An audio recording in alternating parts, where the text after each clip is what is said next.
नमस्कार, मैं हूं प्रभाकर मणि तिवारी। आप देख रहे हैं मेरा खास कार्यक्रम पॉलिटिक्स विद प्रभाकर।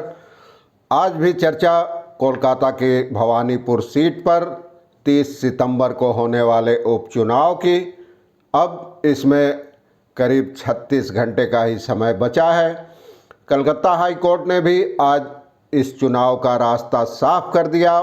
उसने एक जनहित याचिका पर सुनवाई के बाद अपना फैसला सुरक्षित रखा था और आज उस फैसले में उसने इस चुनाव पर रोक लगाने से इनकार कर दिया।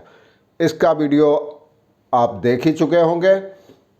आज चर्चा करूंगा इस वीडियो में एक और बड़ी खबर की, बड़े ऐलान की बीजेपी का। बीजेपी में जो बड़े नेता हैं, शुभेंदु अधिकारी विपक्ष के नेता हैं, उनका।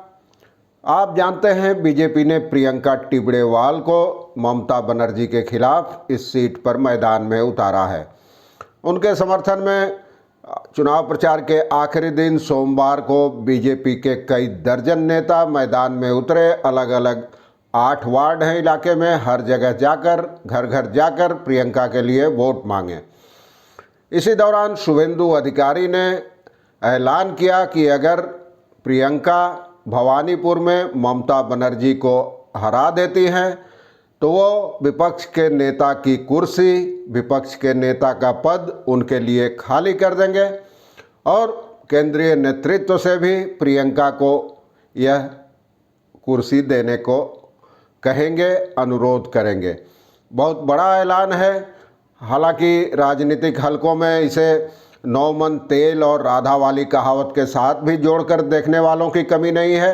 कहा जा रहा है कि शुभेंदु ने यह ऐलान इसलिए किया है कि प्रियंका के लिए यहाँ जीतना मुमकिन नहीं है। बावजूद इसके इसे एक मनोवैज्ञानिक खेल, मानसिक दबाव बढ़ाने के लिए विपक्षी खेमे पर एक रणनीति के तौर पर देखा जा रहा है। वैसे भी अगर प्रियंका जीती भी तो पहली बार विधायक बनेंगी और बीजेपी का केंद्रीय नेतृत्व ही तय करता है कि विपक्ष का नेता कौन होगा। बावजूद इसके उनके इस ऐलान ने राजनीतिक हलकों में हलचल तो मचा दी है। आज चर्चा करूंगा इसी की। जचे तो इस चैनल को सब्सक्राइब करें, मित्रों और परिजनों के साथ शेयर करें और घंटी का बटन भी दबा दें।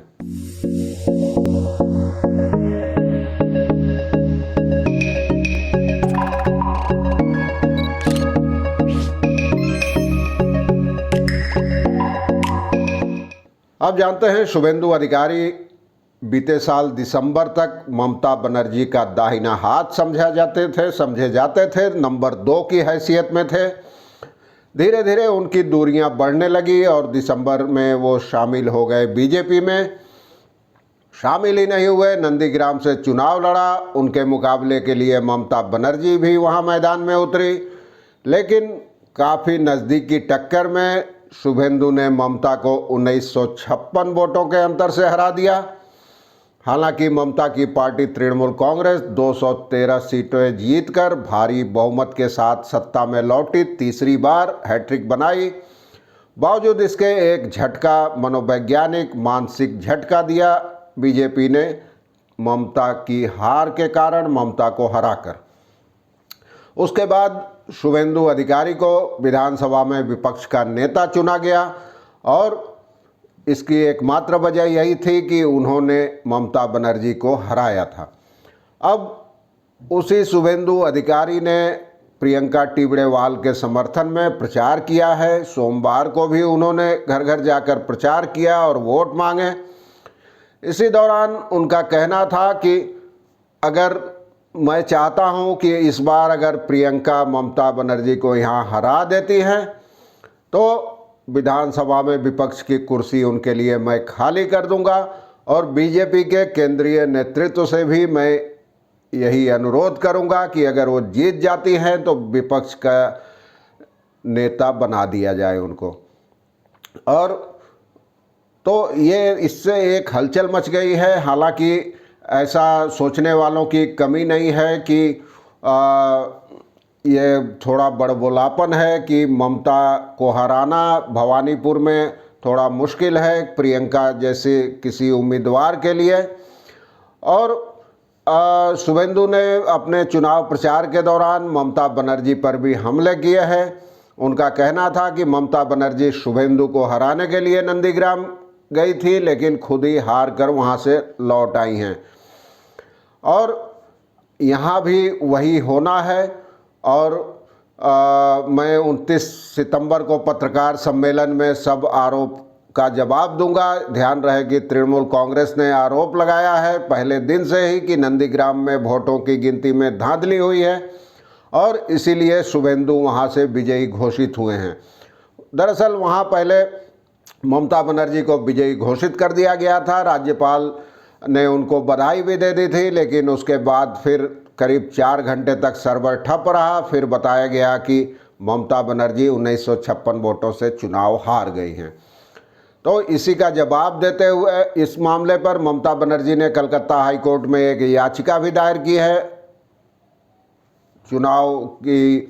इस चुनाव को चुनौती देते हुए, नंदीग्राम की वोटों की गिनती को चुनौती देते हुए शुभेंदु ने कहा 29 सितंबर यानी कल वो इन तमाम आरोपों का जवाब देंगे और इससे साबित हो जाएगा कि ममता बनर्जी से बड़ा झूठ बोलने वाला दूसरा कोई नेता नहीं है। और अब राजनीतिक हलकों में शुभेंदु के इस ऐलान को माना जा रहा है। इसकी तुलना 9 मन तेल और राधा के साथ की जा रही है कि न 9 मन तेल होगा और न राधा नाचेगी। यानी कहा जा रहा है कि शुभेंदु अच्छी तरह जानते हैं कि प्रियंका का जीतना नामुमकिन है, इसीलिए उन्होंने यह ऐलान कर दिया है। और अगर तर्क के लिए यह मान भी लिया जाए कि प्रियंका जीत जाती हैं तो ये शुभेंदु के हाथ में नहीं है, उनके अधिकार क्षेत्र के बाहर की बात है। वो भले विपक्ष के नेता के पद से इस्तीफा दे सकते हैं, यह करना उनके हाथ में है, लेकिन किसी को वह कुर्सी सौंपना, इसका फैसला बीजेपी का केंद्रीय नेतृत्व करेगा और यह दूर की कौड़ी ही लगती है। बहरहाल उन्होंने थोड़ी हलचल तो मचा ही दी है।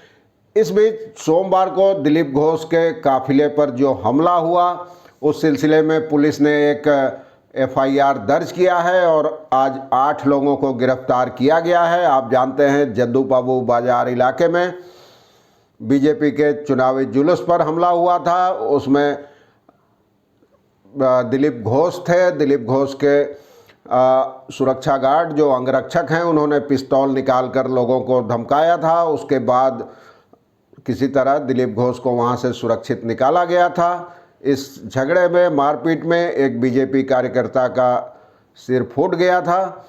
तो ये सब चीज़ें चल रही है। उसके बाद ही दिलीप घोष ने चुनाव स्थगित रखने, खारिज करने की मांग उठाई थी। अब भवानीपुर थाने में एक मामला दर्ज किया गया है विभिन्न धाराओं के तहत भारतीय दंड संहिता के। इसमें उनके सुरक्षा अधिकारी की ओर से हाथ में पिस्तौल निकालकर लोगों को धमकाने वाला मुद्दा भी शामिल किया गया है। और कई मीडिया और सोशल मीडिया पर भी जो तस्वीरें आई, वीडियो आए, उसमें दिख रहा था कि किस तरह सुरक्षा गार्ड दिलीप घोष को बचा रहे हैं, पिस्तौल निकालकर धमका रहे हैं। तो ये सब चीज़ें चल रही है और सुरक्षा गार्ड उनको वहाँ से बचा कर ले गए। अब आज भी बीजेपी के प्रतिनिधिमंडल ने चुनाव आयोग से मिलकर धारा 144 लागू करने की मांग की है। तृणमूल के गुंडों पर धमकाने और मारपीट और हिंसा का आरोप लगाया है। तो ये सब चीज़ें चल रही है, आरोप प्रत्यारोप, और चुनाव के ऐन पहले एक मानसिक दबाव की रणनीति पर बढ़ रहे हैं दोनों दल, खासकर बीजेपी, क्योंकि बीजेपी के पास खोने को कुछ नहीं है। तो आरोप प्रत्यारोप, राजनीति के दांव पेच तेज हो रहे हैं लगातार। कल भी मैं इसी मुद्दे पर आपको कई रिपोर्ट दिखाऊंगा। तब तक के लिए आज के लिए इतना ही। धन्यवाद, नमस्कार।